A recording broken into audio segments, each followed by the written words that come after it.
Bonjour à tous, bienvenue sur ce nouvel épisode de Double Slash. Je suis Patrick, je suis heureux de vous retrouver et comme d'habitude, nous sommes avec Alex. Salut Alex. Salut Patrick, salut tout le monde. Ouais. Désolé, j'ai un petit fou rire parce qu'on rigolait juste avant. Donc aujourd'hui, épisode spécial hébergement. Donc on va faire un épisode où on va parler des hébergements, des solutions pour héberger vos applications, que ce soit PHP, Go, Node, tout ce que vous voulez. Donc on a différentes catégories et on va voir, voilà, on va vous expliquer les différentes catégories, comment ça fonctionne, etc. Et donc voilà. Ça te va, Alex? On va parler de VPS, de PASS, de BAS Le bass. et Ouais, pas de musique. tous ces acronymes Ouais. impossibles, essayer de clarifier pour voir en fait qu'est-ce que c'est, pour qui, les avantages, les inconvénients et toutes ces solutions. Mm. Et ben, on attaque. On attaque. La grosse partie, enfin, on va dire la première catégorie, c'est quoi? La première catégorie, en fait, c'est la catégorie qu'on utilise depuis toujours, en fait. C'est voilà, depuis que le web existe, depuis que les sociétés font des gros sites, etc. C'est de louer en fait des serveurs qui sont bruts où tu vas installer ce que tu veux dessus. Donc aujourd'hui, on a des machines virtuelles. C'est un peu plus, voilà, c'est segmenté sur des serveurs. Donc tu achètes un petit bout de serveur, tu définis combien tu veux de RAM, combien tu veux de processeurs, etc., de stockage et tout ça. Et puis après, tu accèdes en SSH et c'est parti, tu installes tout ce que tu veux. Enfin, voilà. Donc ça, c'est Et libre. donc, du coup, là, je dois gérer, je vais mettre mon système d'exploitation. Donc, ça Ouais. peut être Linux, ça peut être ce que je veux.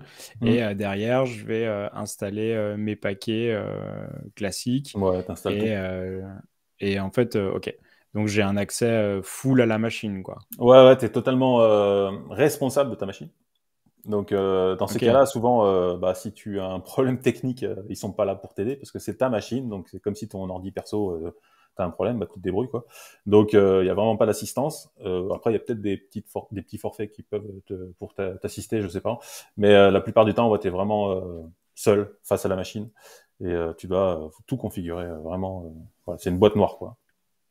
Ok, donc ce qui veut dire que j'ai une grande liberté, mais ça Mm. veut dire aussi j'ai une grande responsabilité. Voilà. Donc ça veut dire que j'ai un niveau et une barrière à l'entrée qui est un peu élevée, parce que Mm. si moi je suis rookie et je connais rien, je suis junior, configurer une machine, c'est quand même hyper spécial. Et comment je vais articuler tout mon back-end, mon front, ma base de données, si en plus je veux déployer avec Git, tout ça, bah, c'est moi qui fais tout.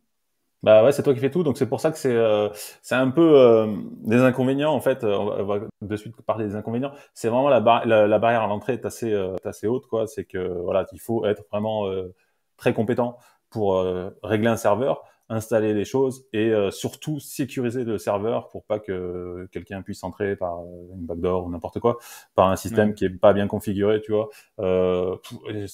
Tiens, pour rappel, je me rappelle à l'époque, il y avait eu les bases de données MongoDB qui étaient ouvertes par défaut et tu pouvais trouver plein d'entrées sur le web par des gens qui n'avaient pas configuré correctement, tu vois. Donc souvent, c'est souvent la sécurité qui est très compliquée à régler et c'est ce qu'on demande d'ailleurs la plupart du temps, que ce Même soit bien si aujourd'hui, il sécurisé. y a quand même pas mal, il y a quand même pas mal de services, enfin des outils open source qui nous Mm. permettent de faire des certificats assez rapidement et Ouais. assez facilement. Mais ça reste quand même de la config à la mano, quoi, on va dire. Ouais, ouais, ouais, ouais. Ouais, ouais, c'est vraiment, il faut souvent, alors souvent ça demande d'avoir des personnes dédiées à ça, soit en interne, soit en externe. C'est obligatoire. Quelqu'un qui gère l'infra. Donc il y a des sociétés qui passent par des prestataires externes, voilà, des DevOps qui vont tout configurer, tout régler et tout surveiller. Et quand tu auras besoin de faire une modif, bah tu vas lui demander, il va la faire. Soit tu es une grosse société et tu as carrément des DevOps en interne qui vont gérer les serveurs, tu as une équipe dédiée. Ça, c'est après, ça dépend du budget que tu as, ça dépend la taille des projets, etc. Ouais.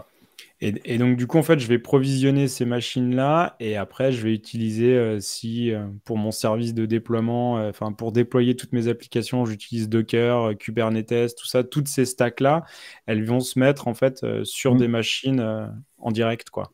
Ouais. Après, c'est toi qui fais. Tu utilises ce que tu veux, de toute façon. Ok, C'est ok. libre. Ouais, du coup, ça limite quand même l'accès technique. Ouais. C'est quand même, enfin, c'est pas ouvert à tout le monde, quoi. Non, c'est pas ouvert à tout le monde. Et par contre, il y a des désavantages. Hein. Il y a quand même pas mal d'avantages. C'est que vraiment, tu peux configurer exactement comme tu veux la machine. Tu peux aller très loin dans les réglages, optimiser au maximum. T'as aucune limite. En fait, la seule limite, c'est tes compétences en fait en réglage. Et après, voilà, c'est vraiment et puis la limite de la machine, quoi. Mais sinon, t'as aucune limite. Ça, c'est vraiment l'avantage. Et souvent aussi, ça peut être intéressant au niveau du coût, parce que voilà, quand t'as des gros projets, le fait de gérer toi-même ta machine, ça peut faire baisser les coûts au niveau de la machine. Après, ça n'empêche pas que tu auras des personnes en interne à payer pour gérer la machine, mais après, voilà, c'est un équilibre à trouver. Mais pour les gros projets, c'est souvent un passage obligatoire pour baisser les coûts d'infrastructure. Ok. Bon, Mm. après, on les connaît tous, les plus gros, Mm. comme des exemples de services. Je pense qu'on connaît tous Amazon, Ouais. Google Console Platform et Azure. Ouais. Digital Ocean qui existe aussi. Il y a OVH qu'on connaît tous parce qu'on est français. Ouais. Peut-être qu'on connaît moins Scaleway, Scale, ouais. Ouais. qui est français aussi, c'est ça? Ouais, qui est français. Alors, on connaît bien AWS, Google, Azure, tout ça. C'est vraiment les gros dons américains. Beaucoup AWS. Il y a beaucoup de sociétés qui utilisent AWS, mais Azure aussi, tout ça est très présent. OVH, qui est très connu, et depuis longtemps, on propose des serveurs, voilà, comme ça, des barres métal, tout ça, que tu vas configurer. Et ensuite, ouais, Scaleway, qui est français, pareil, qui te propose des serveurs, des virtual machines. Et Scaleway, c'est détenu par je sais plus comment s'appelle la société qui a Iliad? Free, Iliad, voilà, Iliad. Donc c'est très voilà, ça appartient à des Français, quoi. Donc c'est clair et net. Pur français. Ouais, et après tu as aussi la plupart des hébergements souvent proposent du cloud, du machine virtuelle, voilà, disponible. Je pense à Infomaniac qui est suisse, qui est basé à Genève. Voilà, ils ont du public cloud qui, voilà, tu peux prendre une instance machine virtuelle et puis tu installes ce que tu veux dessus. Donc il y a beaucoup d'offres à ce niveau-là, quoi. Ok. Mm. À différents Parfait, prix. parfait. Et après, ok, j'ai compris, je paramétrer ma machine, tout. Mais si moi, j'ai pas envie de paramétrer toutes ces machines-là, et moi, je suis développeur back-end, je fais du PHP, par exemple, Ouais. et j'ai mon appli, je veux la déployer, mais sans me prendre la tête, gérer toutes ces machines-là, comment Bah je fais? ça, tu vois, jusqu'à il y a pas très longtemps, on avait vraiment que la possibilité de prendre un serveur. Maintenant, il y a des services qui se sont montés et qui sont vraiment pratiques parce que c'est vrai que en tant qu'indépendant, freelance, n'importe quoi, c'est cool, hein, tu vas monter ton serveur, machin, tu vas installer ton node et tout, c'est sympa. Mais au bout d'un moment, enfin, à moins que ce soit ta passion, t'as pas vraiment envie de faire ça. Toi, ton cœur de métier, c'est vraiment de développer des applications. Donc, tu as envie que en quelques clics, tu déploies le truc, quoi. Donc pour ça, il y a voilà, il y a des passes qui se sont montées, qui sont disponibles, des plateformes as a service, et eux, en fait, ils te mettent à disposition un conteneur. Donc tu vas créer un compte, tu crées un conteneur, tu choisis ta techno, donc ça peut être Go, Node, PHP, toutes les technos, tous les langages. Et derrière, en fait, tu vas pouvoir mettre ton application qui tourne sur ce langage dans ton conteneur et déployer le conteneur. Et là, ça se fait tout en quelques clics et c'est soudé, donc c'est hyper facile. Ok. Et donc, du coup, bah, ça, en fait, ça va être vachement plus simple. Et donc, il y a moins cette barrière à l'entrée, quoi. Ah bah là, il y a quasiment zéro barrière, quoi. C'est vraiment hyper Et, simple. et tout va se faire non pas en ligne de commande ou en fichier YAML, mais en interface graphique, quoi. Bah, en fait, tu as les deux. Tu as souvent, ouais, le premier truc, c'est que tu as souvent un dashboard où tu vas cliquer, déployer mon conteneur, brancher mon Ouais. GitHub, mon repo, pour qu'il aille chercher ton code, qu'il le mette dessus, qu'il build ton application et qu'il la déploie. Ça, c'est souvent le dashboard. Après, tu as des API qui sont dispo ou souvent des CLI qui sont dispo que tu peux appeler directement de ton ordinateur pour lancer ou déployer des choses comme ça. Ça dépend des services. Il y a différentes offres, mais voilà, suivant ce que tu préfères. Et ouais, je te dis, c'est vraiment hyper simple en fait. Et la plupart du temps, c'est automatique. En fait, tu vas brancher ton repo GitHub et hop, il va Ouais. déployer automatiquement. Si tu fais un commit, il va s'apercevoir qu'il y a un commit et donc il va redéployer ton application avec le nouveau commit, le changement. Ok. C'est tout automatique et t'as rien à faire. Donc, intégration continue, Mm. déploiement continu et tout Tout ça, en quoi. Ok. automatique, tout en quelques clics, tout est hyper simple. Tu peux aussi, alors alors on en parlera après, mais il y a souvent un peu comme sur Vercel, tu vois. Sur Vercel, par exemple, ou Netlify, quand tu fais une PR, une pull request, en fait, et ben, il va automatiquement déployer cette pull request avec une URL dédiée et tu vas pouvoir visualiser en fait ton changement de code. Mais il y a certains services du type Squalingo qui proposent cette fonctionnalité qui fait que tu vas automatiquement déployer un nouveau conteneur avec cette pull request, donc le code qui concerne la pull request, et tu vas pouvoir visualiser si ton code il fonctionne, tu vas pouvoir passer l'URL à ton chef de projet, tout ça, pour qu'il visualise, qu'il recette ton code pour voir si c'est bon. Donc ça, c'est aussi un avantage que certains PaaS proposent, qu'on n'avait jusqu'à maintenant que sur des systèmes comme Vercel ou Netlify. Donc c'est vraiment hyper pratique. Ouais. Mm. Donc, Vercel ou Netlify qui sont des services purement back, enfin purement front, pardon, Mm. qui sont des purement front. Et maintenant, ce type de fonctionnalité arrive sur des outils PaaS Ouais. pour le back. Top. Mm. Et du coup, ouais, il y a, du coup, ce que je comprends, c'est Scalingo qui fait ça? C'est Scalingo qui fait ça, donc c'est une société française qui est basée à Strasbourg, il me semble, avec un serveur à Paris. De ma connaissance, c'est les seuls qui proposent ça. Après, j'ai pas testé tous les services du monde, mais Ok. euh, j'ai regardé hier Clever Cloud si ça le proposait, parce que Clever Cloud, je connais pas bien la plateforme. J'ai déployé un site hier pour tester. Et j'ai regardé s'il y avait un système de PR. Et apparemment, pour l'instant, c'est pas disponible. Bon, j'espère que ça viendra par la suite, parce que c'est quand même super pratique pour une équipe de dev. Bien Et sûr. d'autant que Clever Cloud, c'est quand même un bon service. Donc, service français, exactement, Clever Cloud, qui a des serveurs un petit peu partout dans le monde, mais c'est quand même un service qui est en France. Société Excellent. française. Ouais. Très Ok. important Et par rapport à la privacy, puisqu'on a parlé dans le dernier épisode par rapport voilà, les informations qui transitent aux US, etc. Là, on est vraiment sur les sociétés françaises, donc il n'y a aucun risque que les US viennent sur ton serveur prendre des infos et repartir ni vu ni connu, quoi. ok. Top. Mm. Et ce type de service, ça gère la charge pour moi. C'est-à-dire, si Yes. demain, on connaît tous l'histoire d'une startup qui passe sur M6 ou sur effet télé, quoi. Tout le monde se connecte sur le site. Le site est sur un WordPress mutualisé. Le truc, il tient pas la charge. Ça s'écroule. Mm. Et donc, du coup, est-ce que ce type de service-là gère la charge à la hausse et à la baisse? Ouais, il y a on appelle ça d'autosquale. En fait, tu vas définir. Alors c'est pas automatique, ça, il faut le définir, que ce soit sur Clever Cloud ou Squalingo. Après les autres, ça doit être disponible aussi. Je pense sur Heroku, ça doit être disponible. En fait, Ouais. t'as un conteneur ou deux par défaut de la taille que tu as définie. Et en fait, tu vas lui dire, si ça augmente le trafic, bah je vais te laisser, t'as le droit d'aller jusqu'à 3, 4, 5 conteneurs. Donc lui, automatiquement, il va augmenter le nombre de conteneurs pour baisser la charge et répartir sur tous les conteneurs. Et donc, si jamais tu as un passage à la télé, que tu as beaucoup de trafic d'un coup, bah, pas de problème, il va augmenter les conteneurs et l'application va toujours répondre sans problème. Et ensuite, après, dès que la charge de trafic va baisser, il va diminuer les conteneurs et revenir à ton nombre de conteneurs par défaut. Ok. Mm. Ouais, top. Donc ça, c'est Ok. hyper pratique. Ouais. Donc Ouais, tes mais 30... ok, enfin ça c'est top. Du coup, c'est adapté pour, on va dire, les personnes, on va dire freelance qui veulent pas gérer les machines, où leur Ouais, cœur de métier c'est vraiment du dev et c'est pas gérer une infra. C'est adapté aussi pour peut-être des équipes qui n'ont pas de personnes dédiées, quoi.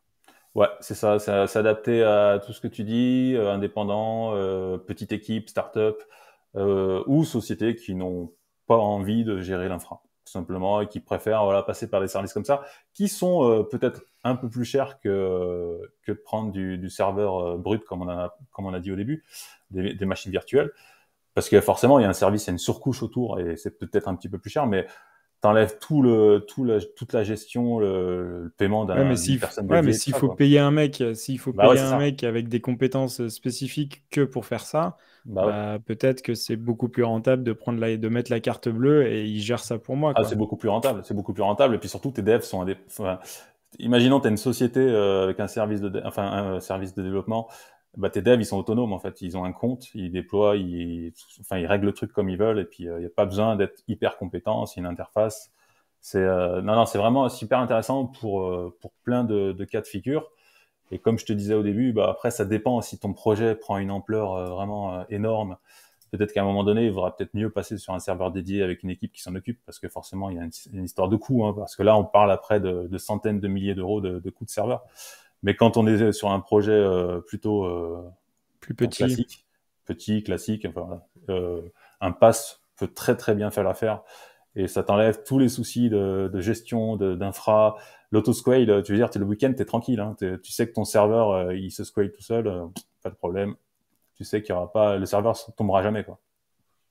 Yes, carrément. Bah, du Mm. coup, il y a Heroku qui est dans la place depuis très très Ouais, longtemps là-dessus, qui est un des vraiment premiers, sur ouais. Mm. ce créneau-là, qui facilite tout ça. Mm.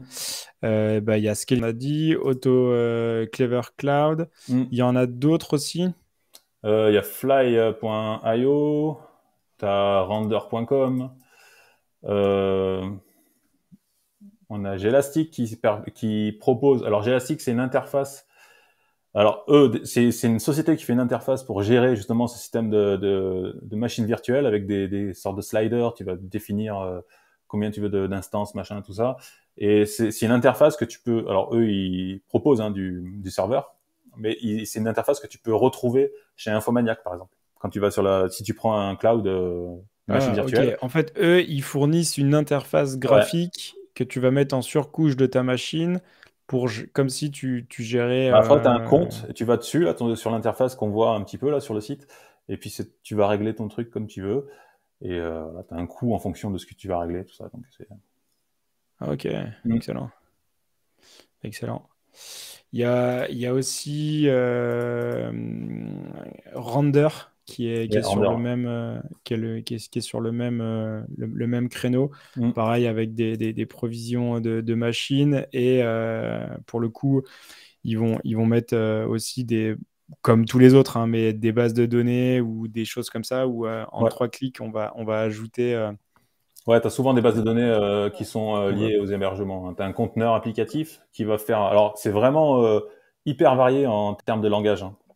Tu retrouves souvent tous les langages un petit peu utilisés au tous moment, les quoi, hein. frameworks Ouais, classiques, quoi. On va ça peut être pouvoir. ouais, jusqu'au framework ou parce que tu as même certains services qui détectent automatiquement si par exemple tu utilises Next, il y a un service qui est capable de détecter que tu utilises Next, il connaît les commandes pour lancer le build, il connaît les commandes pour déployer tout ça pour starter. Après t'as vraiment d'autres langages, enfin c'est du Go, enfin tout vraiment c'est hyper il y a vraiment beaucoup de disponibilité et Ok. et souvent tu as une Ouais. base de données disponible avec qui est payante Ok. aussi hein, à part hein. Mm. Bien sûr. Par contre, ça vient faire la connexion automatique entre mon appli et ma base de données, quoi. Alors ça, j'ai jamais essayé parce que j'ai jamais pris de base avec, je t'avoue. Mais j'imagine que oui, ça va être facile de se connecter, ouais. Mm. Vu que c'est fait pour Et marcher ouais. ensemble. Mm. Ouais. En fait, quand enfin, sur Heroku, ça marche vraiment bien. Eux, c'est ce qu'ils appellent des add-ons, en fait, où tu viens Ouais, mettre ouais, les add-ons, du ouais. Redis, du Postgre, tout ça, et tu viens créer des add-ons et Et il ouais, te donne les variables d'environnement et derrière, c'est ça, ouais, ça roule. sur Heroku, il me semble que tu as un fichier YAML que tu peux régler avec je sais plus comment ça marche, mais. Où en fait, tu peux tout régler Mm. en mode config ou après, depuis ta CLI, tu fais tout le système. Ouais. Ouais. Après, je pense que tous les acteurs sont à peu près basés sur le même système, quoi. Ouais, ça dépend, ça dépend. Moi, je connais bien Squalingo parce que je l'ai utilisé vraiment là depuis ces derniers mois. Et ils ont un gros avantage, c'est qu'ils ont. Alors, je fais de la pub, hein, mais je suis pas rémunéré malheureusement. Mais ils ont un gros avantage, c'est qu'ils ont un service. Donc, comme c'est français, ils ont un service, c'est un chat dans l'interface quand tu as un compte, et ils te répondent très très rapidement. En fait, c'est d'ailleurs ce qu'ils mettent en avant souvent, c'est qu'ils ont un service client qui est hyper rapide. Dans le quart d'heure, tu as une réponse. Donc, c'est hyper bien fait. Et pareil, j'ai testé Clever Cloud hier, puisque je testais pour voir s'il y avait un déploiement automatique DPR. Et j'ai parlé dans le chat sur l'interface et j'ai eu la réponse dans les 20 minutes. Donc c'est plutôt pas mal. C'est pour ça que souvent, voilà, moi je pousse les services français parce que c'est important d'avoir voilà des réponses quand t'es bloqué sur un déploiement ou pour faire marcher tel techno, quoi. Donc, hyper Le important. support client, quoi. Le Support client. support client qui est intégré dans le service, quoi. Pas en plus payant Ok. par certains Américains. Certains Américains font payer vraiment le service client à prix fort. Et je peux même raconter une histoire, je sais pas si je peux peut-être la raconter. Sur Vercel. Voilà. Alors, c'est pas forcément. Alors, je crache pas sur Vercel. Vercel est un super service et je continuerai à l'utiliser. Alors, ce qui nous est arrivé dernièrement avec un client, en fait, c'est qu'on avait choisi. Donc, on a développé une application sur du Next.js et donc, logiquement, on déployait sur Vercel. Et cette application, en fait, fait partie d'un site et on avait un proxy, en fait, qui renvoyait l'URL qui correspondait à cette application sur Vercel. Et en fait, donc tout se passait bien depuis plusieurs mois. Nickel, l'application fonctionnait très bien. Les développeurs qui connaissaient pas Vercel ont adoré Vercel. Ils adoraient ce système de déploiement automatique de pull request, tout ça, de pouvoir visualiser, de pouvoir, enfin vraiment hyper simplement. Donc l'expérience développeur est top en fait dans ces services-là. Et en fait, ce qui s'est passé en fait du jour au lendemain, notre proxy, notre serveur proxy qui renvoyait donc sur l'application Vercel, a été bloqué. On ne sait toujours pas pourquoi. En fait, du jour au lendemain, le site n'a plus marché, l'application n'a plus marché. Le Vercel ne répondait plus du tout à l'URL. Et c'est là où on a connu, enfin, en quelque sorte, la faiblesse de ces services. C'est qu'en fait, aujourd'hui, là, donc ça fait quand même plus de 2 mois, aujourd'hui, on ne sait toujours pas ce qui s'est passé, puisque le service client n'est pas capable de nous répondre, en fait. Donc, Alors, est-ce que le service client a répondu ou le service client ne peut pas répondre parce que eux-mêmes ne savent pas? en fait, ça a été très long d'avoir des réponses. On envoyait par email, Ok. etc. Tu vois, tu les contactes, ils te répondent des fois à côté. Tu renvoies un email, donc il se passe une semaine. Donc pendant ce temps-là, ton site est hors ligne. Hein. Voilà, faut le voir comme ça. Donc toi, tu es hyper pressé que ce soit en ligne. Et là, tu comprends pas. Il y a un problème, quoi. Le service client, et en fait, jusqu'à aujourd'hui, ils n'ont jamais été capables de le dire. Nous, on soupçonne qu'ils n'étaient pas capables de savoir pourquoi en fait le proxy a été bloqué, puisqu'en fait derrière de Vercel, c'est de la WS, donc des fois il y a des trucs un petit peu obscurs. On ne sait pas vraiment. Ce qui fait qu'à un moment donné, nous, on a migré sur Netlify. On s'est dit, bah, on va tester sur Netlify, puisque Netlify prend en charge Next.js. Et on s'est dit, Ouais. bah, on va essayer de voir pour un forfait, tu sais, sur Netlify ou Vercel, tu as un forfait assistance, en fait, que tu peux payer pour les entreprises, qui te permet, voilà, d'avoir des réponses plus rapidement, d'être en prioritaire, etc. Et donc, on a demandé un devis, puisque sur le site Netlify, en fait, tu n'as pas de prix, tu vois, contactez-nous, entreprise. Pour la version, on va dire, ultime, pour Bah, pour la vraiment version, on te un répond quand tu enterprise as un avec. problème, ouais. Ouais. Ouais. Alors, je sais plus si je t'avais dit le prix à l'époque, mais tiens-toi bien, tenez-vous bien. En fait, le premier niveau d'assistance pour les entreprises, en fait, il est à 3 000 € par mois. Voilà. Donc, Ok. voilà. Donc, on s'est dit, bah, ok, bah, en fait, c'est pas possible, on va pas payer 3 000 €. Enfin, l'entreprise peut pas payer 3 000 € juste pour avoir de l'assistance, etc. Donc, ben, à ce moment-là, on s'est mis en quête. Donc là, tu te rends compte quand même que voilà, les services US, à un moment donné, il y a les limites, tu vois, et qu'à un moment, voilà, faut les payer, quoi. Et le Ouais. prix fort. Et donc, à Ouais. partir de là, on s'est mis à la recherche d'un autre service qui serait compatible avec Next.js, et c'est là où on est arrivé sur Squalingo. Voilà. Et vous êtes retourné en fait chez les Français, quoi. Bah, en fait, la priorité, si tu veux, à partir de ce moment-là, pour le client, en fait, la priorité, c'était d'avoir du service client. Voilà. Bien sûr. Que si jamais le Bien sûr. site ne remarchait pas, qu'il y ait quelqu'un pour répondre. Et en fait, Squalingo a répondu à cette problématique, puisque c'est vraiment la chose qu'ils mettent en avant, c'est que le service client, il répond rapidement. Donc, ça a rassuré le client et on est passé sur Squalingo et Next.js marche très très bien sur Squalingo. Excellent. Bon à Voilà. savoir. Bon à savoir. Top, top. Bah, petit retour d'expérience toujours intéressant Ouais, intéressant. C'est sur. vrai qu'on pousse beaucoup les systèmes comme Vercel, tout ça, parce qu'il y a des offres qui sont bah, soit gratuites, soit pas très chères. Mais c'est vrai que bah, voilà, quand tu as vraiment un problème et que c'est une société voilà, qui d'un coup, tu plus le site en ligne et tu perds de l'argent, bah, il y a une urgence et il faut avoir quelqu'un qui répond derrière, quoi. Bien sûr, Mm. bien sûr.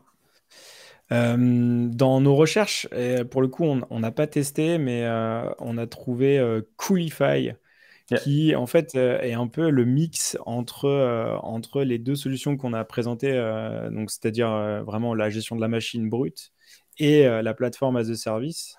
En fait, Coolify, on va installer ça directement sur la machine et ça va nous créer une interface où on va pouvoir justement administrer en fait nos applis et en fait on vient hoster nous-mêmes notre propre plateforme qui va orchestrer et déployer toutes nos applications.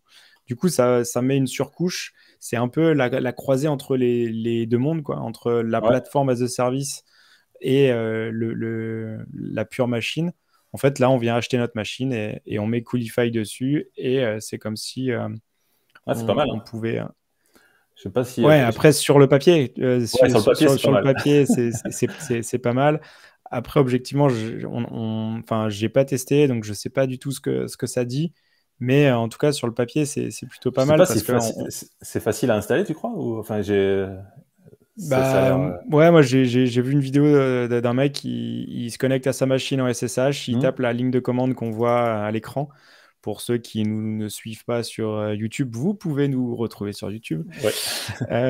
En fait, il y a une commande et on tape cette commande et ça lance la machine et c'est parti. Ça nous C'est crée une interface admin et tout ça et on se connecte directement sur l'IP de notre machine. Et puis c'est parti. Après, on a accès à une interface. Du coup, il faudrait tester avant d'en dire du ouais, bien ou du ouais, mal. ouais.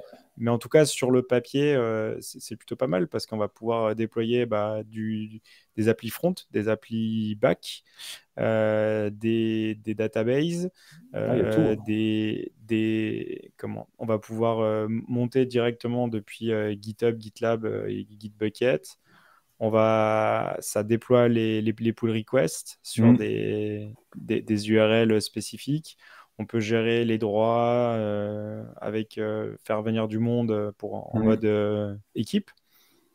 Ah, ça a l'air Euh, super complet en fait. Je pense que Ouais, ouais, ça doit être ça basé a sur l'air Docker vraiment bien. parce que je vois qu'application, tu vois, il n'y a pas de limite, c'est un peu tous les langages. Et puis Du coup, database et non, tout. Ah non, c'est. c'est impressionnant. Je pense que c'est un truc à aller suivre un petit peu. Ouais. Évidemment, ils sont sur Project Hunt. Donc voilà, à suivre pour voir et surtout tester pour voir comment ça marche. Ouais, Et c'est. après, il y a même des services directement pour mettre du WordPress, du Ghost. Ou des plausible analytics ou des choses comme ça où là il y a un déploiement en un clic quoi. Hmm.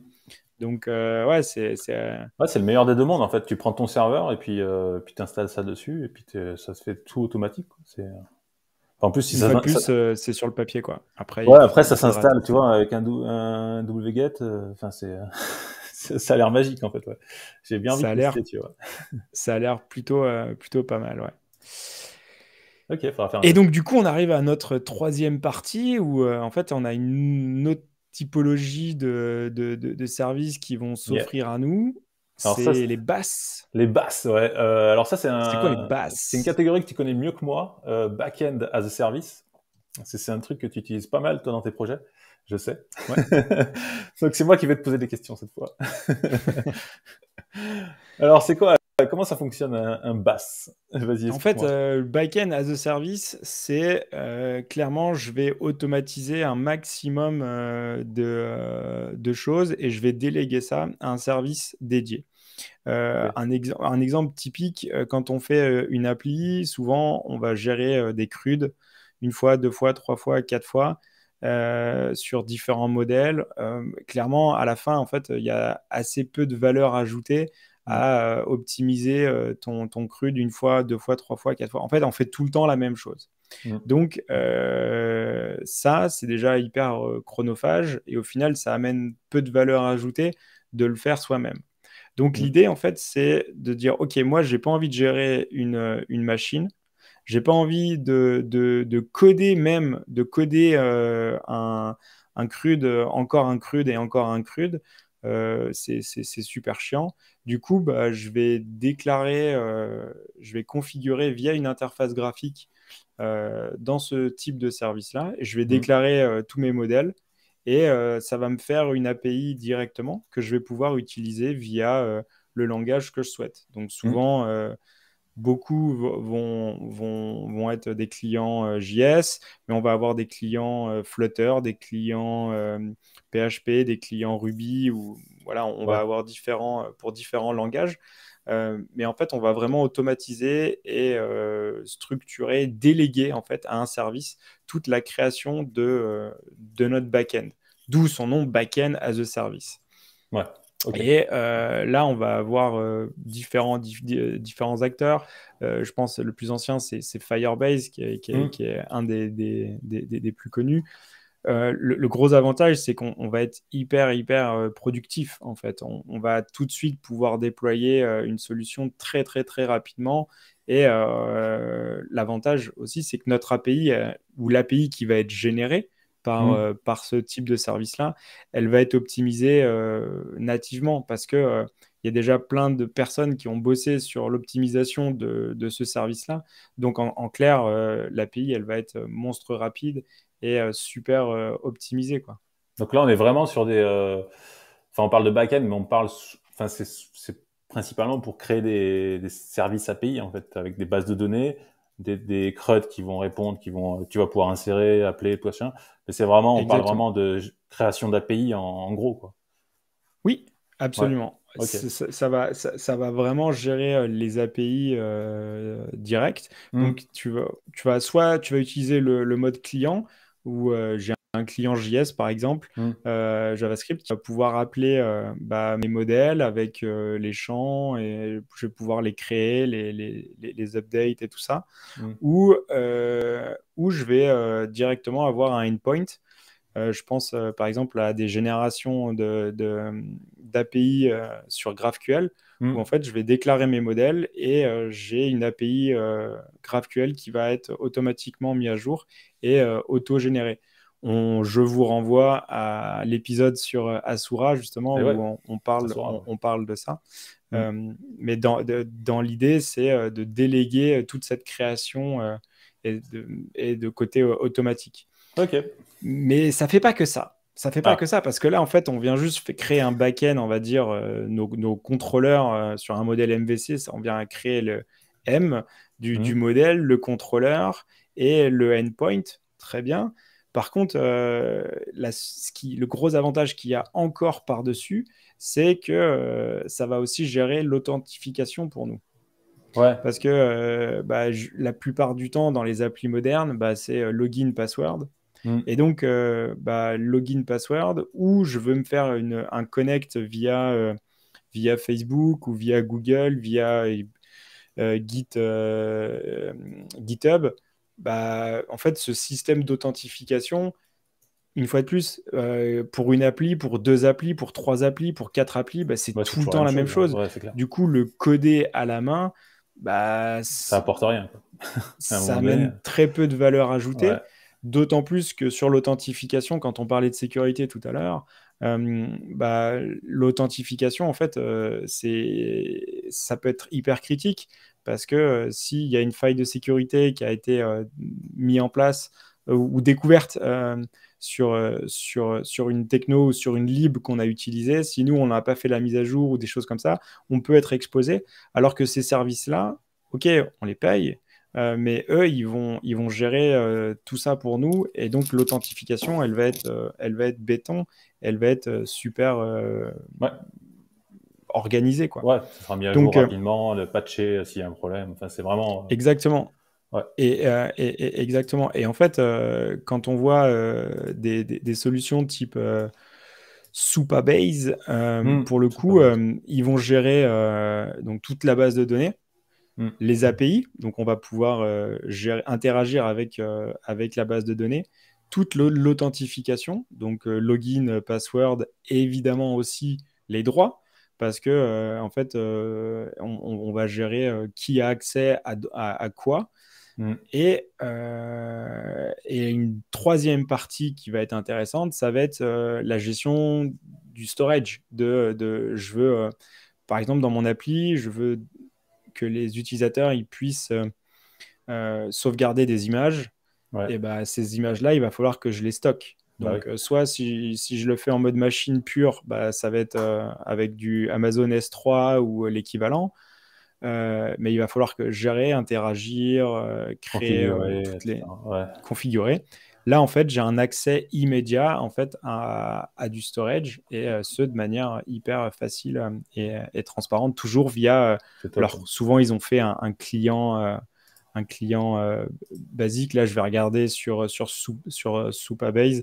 Voilà, je vais avoir un client JavaScript, un client Flutter. Bon, bah, je vais pouvoir interagir Ouais, directement. tu vas l'intégrer dans ton code et puis tu vas envoyer les images si c'est une image, tu vas Exactement. appeler la base, tout ça. Enfin, c'est vraiment. Exactement. Alors, quels sont donc les avantages? T'en as dit, t'en as déjà donné pas mal, mais si on peut résumer les avantages du BAS. Alors, les gros avantages, c'est quand même, on n'a pas du tout à gérer l'infra, Hmm. ni le déploiement, ni l'autoscale. Et voilà, là-dessus, En fait, on c'est vient ouais, vraiment déléguer totalement, voilà. euh, Ouais, totalement en ça. fait, tu gères même pas de conteneur. C'est vraiment, toi, tu appelles Non, le service et ça répond. exactement. C'est pas à toi de C'est gérer ça, en vraiment fait. Ouais. full web, full web, full web. Hmm. Un autre avantage, mine de rien, c'est que la plupart de ces services-là ont un ticket d'entrée au départ sur le pricing où ils ont tous des offres free au départ, quoi. Hmm. Donc, Ouais. en fait, ils vont nous donner, là, on est sur Supabase, par exemple, on a le droit à 2 projets gratuits Hmm. avec une base de données de 500 mégas et 1 giga de storage. Et on va limiter en bande passante. Mais toute l'authentification, les appels de fonctions serverless, qu'on va parler après, Hmm. mais tous ces services-là, pour la plupart, ont une offre free au départ. Ouais. Donc, bah, c'est facile. Et Ouais, justement, ils ont fait 500 ça en 000. termes de marketing. Bah, C'est ils vraiment donnent bien goût parce au que truc et après c'est la première dose en gros quoi. exactement, c'est la première dose. Et, mais d'un autre côté, c'est aussi super free. Enfin, c'est faire. En tout cas, moi, je trouve ça Ouais. assez bien parce que si ton projet, la demande explose, bah, Hmm. c'est que tu as plutôt un bon problème. Donc, bah, tu as des clients qui vont payer ou pas. Mais en tout cas, tu vas payer au fur et à mesure que tu vas consommer. Et donc, ton ticket Ouais. d'entrée au départ, il est plutôt faible. Donc Et ça, c'est même plutôt la version intéressant. pro, enfin Supabase, je vois version pro 25 dollars par mois, ça reste très raisonnable. Hein. Avec une base de données de 8 gigas, Ouais, t'es large. Hein. avant d'avoir 8 Tu peux y gigas de aller. données, c'est déjà pas mal. Il y a 100 gigas de storage, 2 millions d'invocations De Edge Function, de tu fonctions. peux y aller. Hein. C'est ton service, c'est Donc, qui marche déjà. Hein, si t'arrives à appeler 2 millions de fonctions. C'est ouais. Après, justement, c'est là où on vient toucher un peu la les limite. inconvénients. Ouais. Ouais, les inconvénients, c'est que c'est pas toujours open source. Donc, Mm. ça peut être un peu une boîte noire, type justement bah, Firebase, qui a été racheté Ah. par Google il y a très longtemps déjà. Mm. Donc, ça marche super bien. Par contre, le choix de technologie sur la base de données, c'est du NoSQL. Ouais. Donc, bah, cette approche, ça peut convenir sur certains projets. Parfois, c'est pas du tout adapté. Parfois, c'est plus compliqué. Voilà, c'est un choix. Par contre, on ne sait pas du tout ce que. Enfin, ça reste Google, quoi. Ouais. D'où l'apparition de Supabase, où justement ils se mettent vraiment en mode frontal direct parce qu'ils disent c'est une alternative open source à Mm. Firebase. Eux, ils sont Donc, open pour ceux source, qui. Supabase, complètement. Tu peux aller Ouais, voir ouais, le code sur on- GitHub, tout ça. exactement, tu peux le self-hoster Ah, tu peux le self-hoster en plus. Ouais. chez toi. Par contre, bah, c'est toi qui vas gérer ta machine. Soit tu utilises leur version cloud et Mm. et là, bah, Ouais, c'est top. Hein. tu payes, tu payes ou pas. Mm. Donc ça, c'est plutôt cool. Après, alors là, je vais faire la promo, mais moi, je suis clairement convaincu et je trouve ça trop, trop bien de nhost. Ouais. nhost, en fait, pour boucler sur là où on avait laissé avec Asura, justement. En fait, ils viennent utiliser la partie de Asura pour toute la partie back-end crue de génération d'API. Et ils viennent mettre l'authentification et le file storage directement pour simplifier tout ça. Donc, ouais, moi, c'est un produit que je teste en ce moment là, et je trouve ça trop trop bien et vraiment c'est Ouais, super rapide. Après, il peut y avoir une barrière à l'entrée parce que la barrière à l'entrée, c'est sur la gestion de Asura, quoi. Voilà. Par contre, sur la gestion des users et de l'authentification, ils ont un client JS qui marche super bien, c'est hyper Donc, ouais, intuitif, c'est une la doc surcouche est à plutôt Asura, bien quoi. faite. C'est une surcouche à Exactement, c'est une Asura, donc tu dois surcouche. gérer Asura comme tu le gères d'habitude, et tu as nhost Ouais, en plus qui. Ok. exactement. Exactement. Et du coup, en fait, là, pour le coup, tu vois, sur le client JavaScript, tu vas avoir toute l'authentification avec toutes les méthodes sign up pour avoir le token JWT avec tous les droits qu'il y a à l'intérieur. Tu vas avoir le storage pour aller récupérer tous tes fichiers ou uploader tes fichiers. Tu vas avoir des fonctions as a service et ton API GraphQL classique qui va être géré par Asura. Et quelque chose qu'on n'a pas dit sur tous ces services-là, parce que le backend, on dit OK, c'est bien, mais moi, toute ma business logic, en fait, elle est spécifique. Et donc, je la mets où? Souvent, Ouais. c'est dans des serverless functions. Donc, c'est vraiment des fonctions qui vont être envoyées et déployées pour vraiment exécuter la logique métier. Et donc, tous ces services-là viennent provisionner justement des fonctions as a service pour justement exécuter toute la partie business métier, quoi. Donc, ça, Ok. c'est plutôt intéressant. Pour, Enost, je voulais juste faire une aparté pour les gens qui nous écoutent qui sont pas trop au fait de ce que c'est une fonction serverless en fait.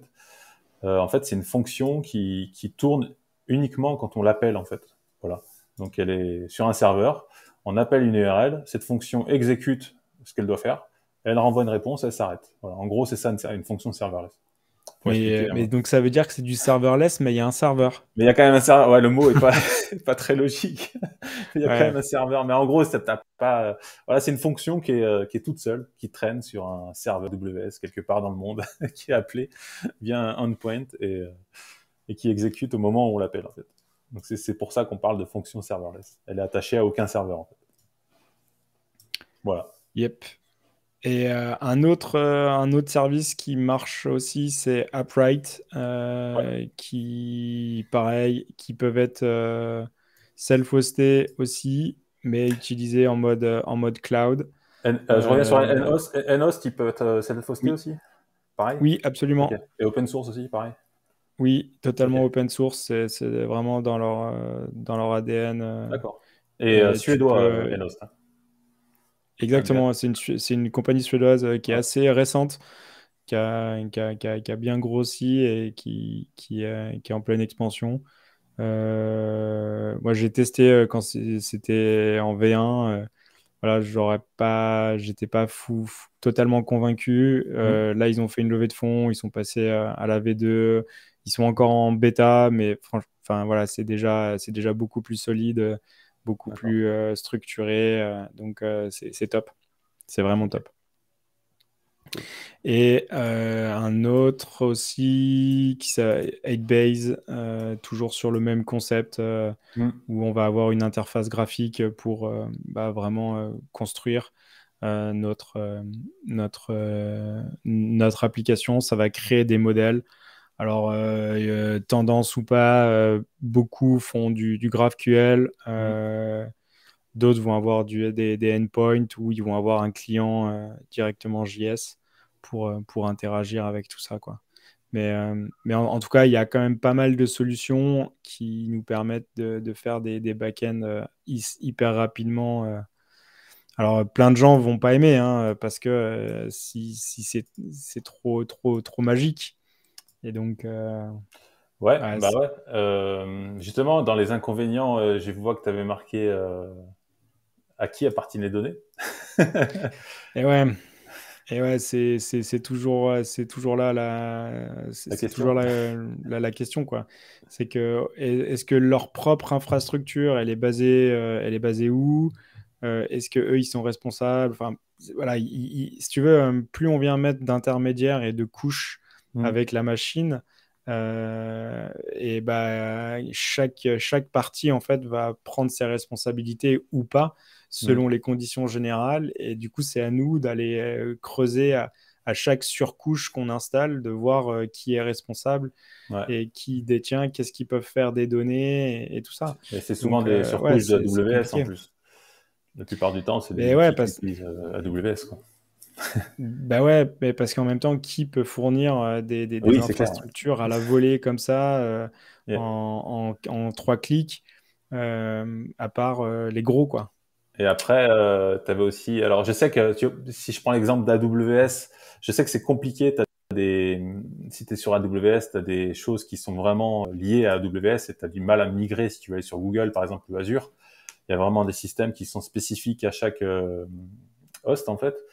Est-ce que là, par exemple, c'est facile de migrer de Supabase à Nhost ou est-ce que les fonctions fonctionnent de la même chose ou c'est vraiment compliqué de changer Bah, de en fait, système? de toute façon, chaque client va avoir sa terminologie, quoi. Mhm. Donc, par exemple, sur Supabase, la façon dont tu vas appeler tes modèles et tes champs Mhm. vont changer. Donc, si vraiment tu veux te détacher de Supabase, l'avantage, c'est que ta base de données, elle est détachée. Mhm. Donc, bah, ta base de données, elle est en Postgre. Ouais, Bah, si tu veux changer, si tu veux le migrer vers un autre service, ça risque d'être peut-être compliqué, quoique, ouais. à la limite, ta source de vérité, ça va être ta base de données. Mhm. Donc, tu supprimes ton service et tu replugues ta base de données sur un autre service et tu recrées, toi, ton API sur comment tu vas requêter toutes tes données. Et dans ce cas-là, oui, tu peux le faire. Mais n'oublions pas que ouais, la source de vérité, elle va être sur ta base de données, quoi. Et la Ok. manière dont tu vas appeler les choses, bah, ça va être propre à ton client. Ouais, ouais, ouais. Hashtag ton service, quoi. Donc, Ouais, c'est quand même quelque ouais, chose à réfléchir avant de s'engager vraiment sur un bien sûr. projet, sur un service, tu vois, être sûr que Mais en voilà. fait, je pense qu'avant de partir sur des services comme ça, Mhm. il faut bien comprendre les limites du projet pour savoir en fait, jusqu'à où on va pouvoir aller avec ce type de service-là, quoi. Ouais, ouais. C'est-à-dire, OK, peut-être qu'au départ, ça va être super bien pour faire un POC ou une proof of concept ou un MVP, une version 1, et on teste le produit, on voit qu'il y a une traction, OK, on peut passer sur une V2, et là, bah, dans la V2, on passera sur une autre technologie, quoi. Par D'accord. contre, le gros avantage que je vois, c'est la vitesse avec laquelle on Ouais. peut déployer ce type Ok. de solution, ou si on sait que le projet est de toute façon voué à ne pas exploser parce que ça restera dans un Mhm. petit giron, bah, peut-être que ce type de service-là peut largement suffire. Et donc, on n'aura pas besoin de faire des migrations de technologie parce que le projet, par définition, il est déjà limité, quoi. Donc, en fait, je pense que si on essaye un peu de prendre un tout petit peu plus de distance et de recul par rapport à tout ce qu'on vient de dire depuis le début de l'émission, où je pense qu'il n'y a pas de bonne technologie ou de mauvaise technologie, Non, non. mais je pense qu'il faut bien comprendre en fait le scope et le périmètre du projet Ouais. pour choisir la bonne technologie, Oui. mais aussi l'équipe, quoi. Parce que si en face, on n'a pas les bonnes personnes pour utiliser les bonnes technos, bah, ça va pas faire, quoi. On dit souvent que la bonne techno, c'est celle qu'on maîtrise. Mhm. Et je pense que c'est super important. Pareil sur l'hébergement ou sur la mise en place de back-end automatisés sur des basses, bah, si justement c'est pas bien calibré, ouais, on est sûr de se planter, quoi. Mhm. Ok. Non, non, mais c'est pas mal. Hein. Ça te permet. Enfin, je vois, ça correspond vraiment. T'as une petite équipe avec des dev front, tu vois, qui sont capables de développer une API, tout ça, avec des outils comme ça. C'est vraiment bien, quoi. C'est pratique, c'est efficace, bon produit. Carrément, Mm. carrément. Après, il faut tester quoi. Et pour si des devs veulent se lancer sur des side projects ou voilà pour tester et tout, c'est juste, enfin c'est fait pour ça. Moi, je trouve que c'est extraordinaire quoi. Ok, C'est extraordinaire. convaincu à 100%. Ouais, mais clairement, clairement. Après, moi, je suis dans une configuration où je suis tout seul, quoi. Je Mm. suis tout seul et donc, si je gère mon client qui est souvent petit, bah oui, je vais m'appuyer là-dessus et ça va être vachement, vachement pratique. Et pour avoir intégré des équipes, des petites équipes où il y a 2, 3, 4 devs, où ils gèrent toute leur infrastructure sur Azure, ça leur coûte les yeux de la tête et tous les devs transpirent pour rentrer dans la doc et personne ne veut C'est rien clair. Hein. toucher parce que c'est en place et personne ne veut rien toucher et ça coûte Touche pas, super cher à la touche boîte. pas, ça Et, marche. et en fait, bah, c'est un frein à la productivité, Mm. c'est un frein à l'épanouissement des devs parce que les gars, ils doivent se palucher la doc de Azure. Et de savoir comment ça marche, comment c'est hyper compliqué. Et donc, en Ouais. fait, ils perdent vachement en agilité et sur le développement de features pour faire évoluer le produit. Et donc, en fait, je pense qu'il faut vraiment bien calibrer le projet et pour trouver le bon outil pour déployer notre application avec le bon outil selon la taille de l'équipe, la taille du projet. Et ça, c'est des choix qu'on fait au départ, quoi. Et Ouais. si les mauvais choix sont faits, bah, ça coûte cher, ça coûte très très cher en temps Oui, et pour en changer argent. après, ouais, c'est sûr. Ok. Et donc on passe à la dernière catégorie, Yep. les services de hosting. On a appelé ça les serverless pass. C'est un peu comme ça que ça s'appelle, je pense. C'est comme des passes, sauf que ça fonctionne en mode serverless. Là-dedans, c'est tout ce qui est Vercel, Netlify, Stormkit. Tu vois, je cite déjà les services qui existent qu'on a listés. Donc en gros, bah, c'est un peu comme les conteneurs. Tu déploies ton application, sauf que derrière, c'est pas un conteneur que tu vas gérer, c'est le service en fait qui gère lui-même des fonctions serverless qui sont souvent sur AWS. Et voilà, c'est pour ça que ça fait un pass serverless. Ok. Et donc, du coup, ça, c'est Vercel.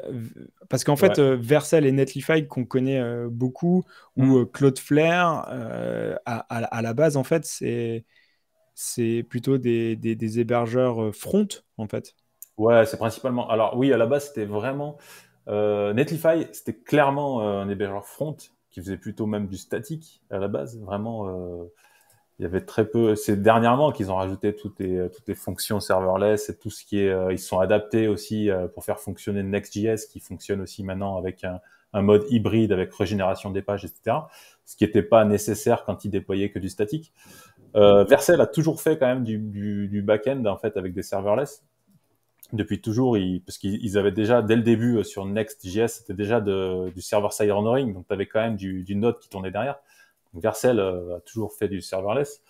Ouais, c'est vraiment, et ils se sont adaptés au fur et à mesure. Alors c'est marrant parce que c'est des services qui ont tendance à plutôt s'adapter au framework, à l'évolution des frameworks, au fur et à mesure, voilà, qu'il y a des nouvelles fonctionnalités qui changent, qui évoluent.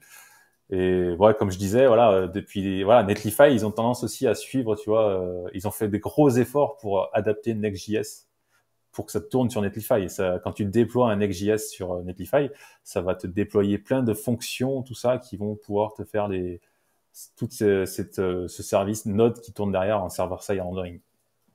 Donc Ok. il y a beaucoup. Ouais.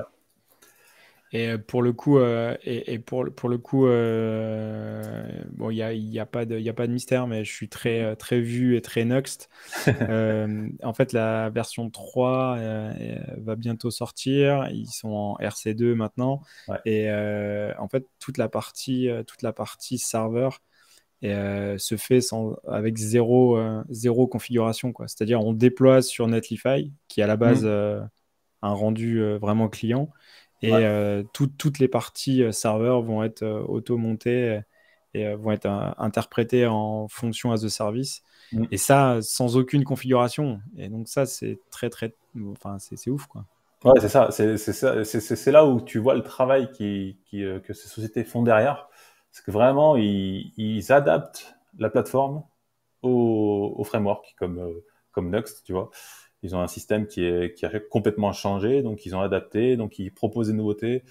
Vercel, ils avaient Après, rajouté... Ouais, pardon. la Vas-y. vraie question, c'est est-ce que c'est les plateformes qui font évoluer les frameworks ou c'est les frameworks qui font évoluer les plateformes? Non, En fait, est-ce qu'il n'y a pas un cercle vertueux où les deux en fait se tirent la bourre et enfin pas se tirer la bourre, mais offrent des services parce qu'en c'est fait, ouais. si la plateforme a un déploiement hyper facile pour un framework particulier, bah, les gens qui utilisent ce framework vont plutôt s'orienter vers cette plateforme-là.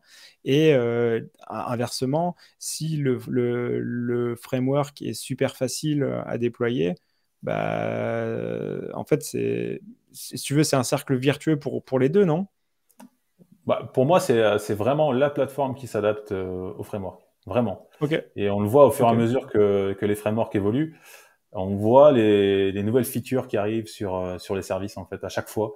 Et à chaque fois, hein, dès que tu as une évolution du framework, bam, il rajoute des fonctionnalités à coup d'annonce, d'email et tout ça pour dire ah, on prend ça en charge, on prend ça en charge. Tu vois, c'est vraiment les plateformes, elles évoluent au fur et à mesure que les frameworks évoluent. Donc à ce Ok, niveau-là, c'est sûr, hein, sûr et certain. Et ok. ils suivent les En tendances, termes ils suivent les demandes. d'intégration, quoi. Et on voit aussi l'évolution. On voit aussi l'évolution de la Jamstack. Alors on utilise encore ce terme, mais il est temps à Ouais. disparaître. Mais on voit l'évolution de la Jamstack qui part, les sites statiques qui partent sur du server-side rendering, j'en parle à chaque fois. Et on voit donc les plateformes qui, au fur et à mesure, bah, proposent des fonctions Edge, etc., voilà, qui sont disponibles maintenant sur Netlify, tout ça. Enfin, ça évolue. Mais après, tous ces modes de rendu spécifiques, Mm. c'est vrai que parfois on s'y On perd s'y un perd, peu. ouais. Ouais, Et c'est clair. à la limite, on fera un épisode où on prendra un peu le temps de venir expliquer c'est quoi le client-side rendering, le SSR, Ouais, la réhydratation, le edge computing, tout ça. C'est des termes un peu barbares. Et, c'est beaucoup d'acronymes, ouais. et ouais, il y a beaucoup, beaucoup d'acronymes, mais en fait, il faut comprendre la technologie derrière et comme ça, on peut voir à quoi ça sert et comment c'est structuré, quoi. Ouais, ouais, ouais. Clairement. Et en plus, Mais tu parles de, enfin, pardon, je te coupe. vas-y, vas-y, vas-y. Tu parles de plateformes qui s'adaptent au framework. Et j'ai eu le cas, bah, justement, comme ce que je parlais tout à l'heure, à un moment donné, comme j'ai cherché un hébergement pour du Next.js, et c'est là où je me suis rendu compte que Next.js, tu peux pas forcément l'héberger partout. Par exemple, j'ai essayé sur Amazon AWS Amplify. Donc, c'est un service qui permet un peu à la Vercel de déployer une application facilement, avec une interface qui est plutôt facile à comprendre. Et ben, pour le coup, il prenait pas Next.js version 12, il prenait que la version 11, donc c'était pas compatible avec les fonctionnalités qu'on utilisait. J'ai eu le même problème alors il y a un acteur suisse qui est à Zurich qui s'appelle Stormkit. Pareil, il prenait pas tout en charge sur Next.js 12. Donc tu vois, t'as vraiment une adaptation des plateformes qui est obligatoire en fait pour prendre en charge les frameworks. Ok. Et StormKit, tu dis?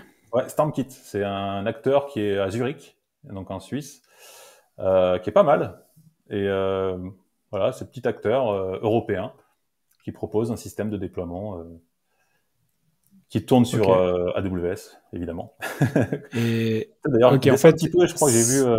c'est une surcouche en fait de AWS, c'est ça? Ouais, ouais, c'est une surcouche, ouais, comme la plupart des outils de toute façon, hein. Ok. Il me semble que j'ai vu Sébastien Et, Chopin juste un peu plus bas. Vas-y, descends sur le site, s'il te plaît. tac. Ah oui, il est là. Ok, et donc il y a Nuxt et il y a d'autres boîtes qui testent ça. Ok, Ouais, tu vois. et pourtant en fait ils annoncent comme quoi ils gèrent Next, Ouais, mais pas toutes les fonctionnalités comme la réhydratation, des choses ouais, comme ça. non, c'est l'incrémental, Ok, la régénération des pages en fait, incrémentale, qui est proposée sur Next.js. Et ça, ils le prenaient pas en compte. Il y a encore, il y a un mois, 2 mois, mais peut-être qu'après ils ont travaillé, que maintenant c'est pris en compte. Mais voilà, c'est toujours, ça demande vraiment un effort des plateformes de prendre en charge, parce qu'en fait, eux, leur plus-value par rapport à tout ce qu'on a discuté avant, en fait, c'est que vraiment en 3 clics, tu peux déployer une application, quoi. C'est juste Ok. incroyable. En fait, quand tu montres ce genre de service à un développeur qui a jamais utilisé ce système, la première fois, c'est la réaction, elle est waouh, c'est incroyable. En 2 clics, Ouais, j'ai linké mon GitHub et c'est déjà déployé. Il y a une URL, il y a tout. Enfin, j'ai rien à faire en fait. C'est juste magique. et là, il va dire, ouais, mais tu vas me mettre au chômage, tout. Ah non, la plupart du temps non, parce que ça améliore vraiment Et bien sûr. l'expérience développeur. Et honnêtement, qui aime faire du serveur? Enfin, je sais pas. En fait. Après, voilà, il y a des gens qui sont dédiés à ça et ils ont fait ça Voilà, il y a des gens pendant des dédiés années qui et aiment tout. ça, mais qui sont plutôt à l'aise sur les consoles, tout ça. Mais sinon, la plupart des développeurs, ils aiment pas ça, quoi. Franchement. Et on en avait déjà parlé dans l'épisode sur les news, mais Mm. il y a un service de flight control justement qui Ouais, vient se mettre en surcouche de AWS parce que c'est un viol visuel. La commande graphique j'aime bien ton terme. de Amazon, ou alors c'est de la configuration YAML, donc peut-être qu'on n'a pas envie de passer par là non plus. Du Non, coup, ouais, le juste intermédiaire, c'est justement un truc qui vient se mettre entre les deux ouais. et ça s'appelle Flight Control. Alors ouais, bah, en fait, tu vas me dire, il y a pas, quelle est la différence avec Vercel ou Netlify, puisque c'est un peu la même chose. C'est une interface qui est branchée à AWS. En fait, la différence principale, c'est que eux, en fait, tu vas payer AWS, ta facture classique, et eux, ils prennent un pourcentage dessus, voilà, en utilisant leur interface. Donc voilà, tout simplement, c'est juste une Ok. interface qui te permet de déployer facilement, et tu payes, ils prennent juste un pourcentage, quoi. C'est un intermédiaire, en gros, quoi, une surcouche. Donc c'est ça la grosse différence. Et il y a un acteur français qui s'appelle Covry. Par contre, Et qui fait, j'avais essayé, et qui fait ça.